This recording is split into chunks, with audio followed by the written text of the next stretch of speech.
gone for 2 weeks, so the place is a mess. You do the housework, the washing, you cook the meals. That's Alice. You look after her. Homework, bath, all that crap. Got it? Right away, Todd. Hi, my name is David Cage. I'm the writer and director of Detroit Become Human. We're here in Paris, and as we just introduced this new playable scene from Detroit featuring this character called Kara, we thought it was a great opportunity to revisit the origin of this character in this short video that we created in 2012. Let's have a look. So it's been years since I haven't watched this again. I tend not to go back to my previous work.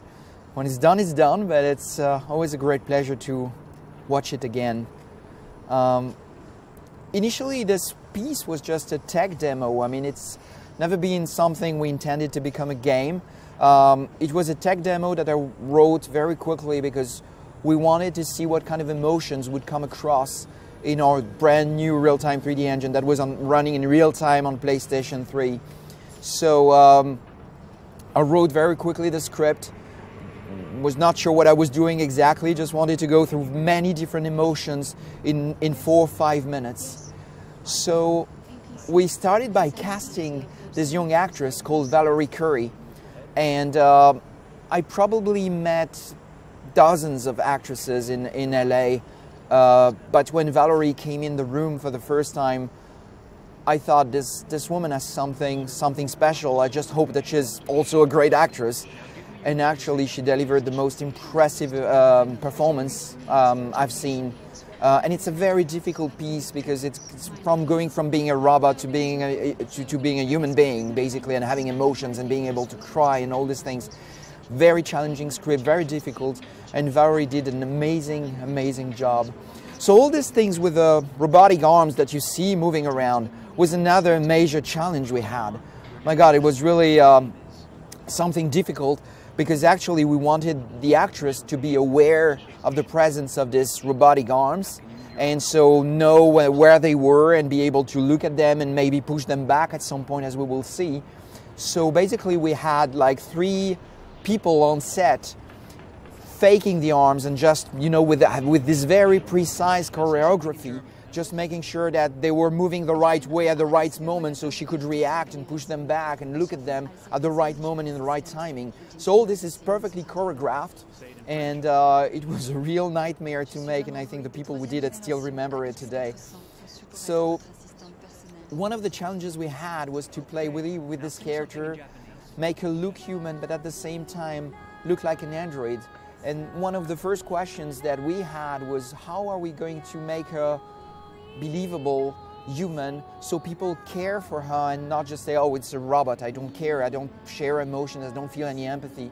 And actually the performance of Valerie Curry answered that question for us, because her performance was so moving that it became very natural and it came very easily. We just heard her singing in Japanese, so in order to do this, and before that she spoke French and German, I think, if I remember well. Of course, it's not Valerie. She has a lot of talents, but she doesn't speak so many languages.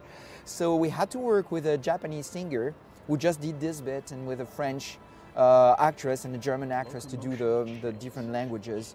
And at the end, we put everything, of course, on Valerie's face, so it looks like it's Kara speaking different languages. So that was a real choreography, a lot of work, and talking to the operator was really something important. This is the moment where she realizes that she's going to be disassembled, what will happen to her. So a very moving, very important moment in the story.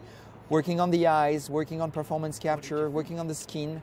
So of course all these technologies have evolved a lot since then, so it's I'm still very proud of it, but at the same time, if you look at Detroit today and how we recreated the character of Kara, I think she looks much better today. It's different generation, different engine. And this is the moment where she gets disassembled. So still this choreography with all the robotic arms, and she had to be lifted up. And this is when she pushes all the robotic arms. All this happened for real on the set. So when we worked on the design of this android, we wanted to avoid having something that would be purely robotic, because we felt it would feel weird to have someone made of iron and just, you know, electric wires.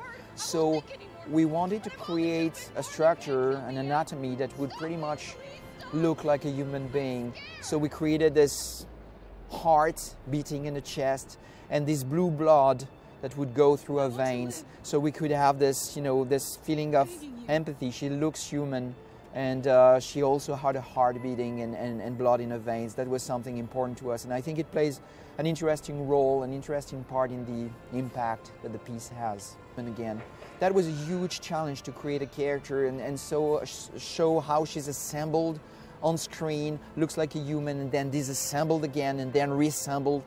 It was a challenge on a technical point of view with a real-time 3D engine, but it was also a challenge in matter of directing, because we wanted to find the right pacing. We didn't want the player, the user, to see it, to find it boring.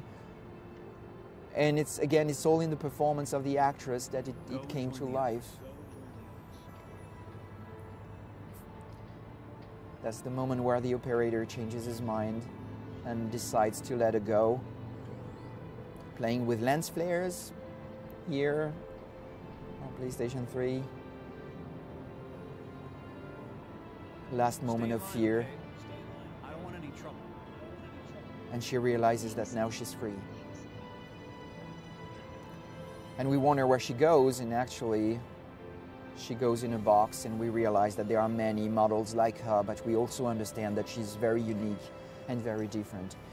And of course, when she leaves the factory like this, we really wondered what will happen to her from this point. Where does she go?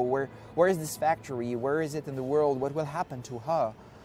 And this is the story that we try to tell in Detroit Become Human.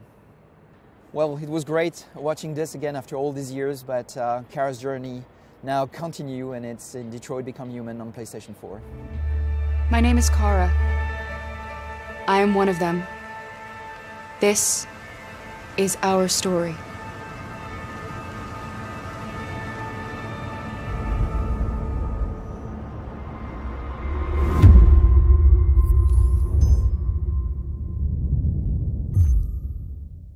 PS4 for the players.